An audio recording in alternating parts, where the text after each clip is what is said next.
তো আসসালামু আলাইকুম গাইস, কেমন আছেন সবাই? আশা করি ভালো আছেন। তো আজকে আমি একটা খাবারের ভিডিও নিয়ে চলে আসলাম আপনাদের মাঝে।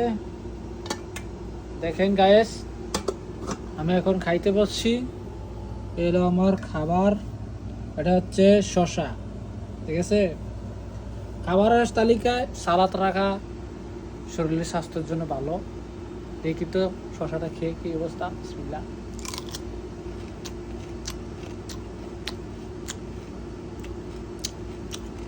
গাইস,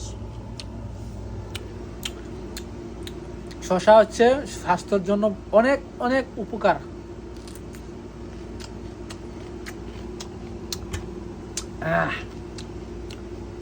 আল্লাহ পাক অনেক কিছু বোঝার জন্য, টেস্ট করার জন্য একটা জিব্বা দিছে। এরা যদি আল্লাহ বিল নিত, তাহলে যে মানুষ কুত্তার মতন পাগল লেগে, কারণ এই একটা জিবলা ভিতরে আপনি অনেক কিছু টেস্ট করতে পারবেন। মানে যে কোনো জিনিসটা আপনি লাগাইবেন, বুঝতে পারবেন যে আসলে জিনিসটা কি। বুঝছেন গ্যাস?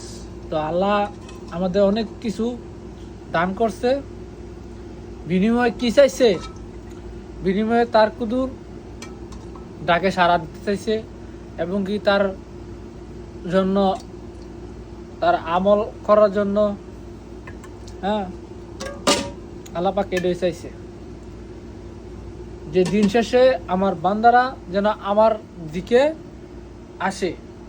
তারপরও তো গায়েস, সাথে আরো অনেক সালাদ আছে। এটা হচ্ছে আমের চাটনি, এখানে আছে, ঠিক আছে, এখানে বিভিন্ন রকমের চাটনি আছে, জলপুর চাটনি, ঠিক আছে।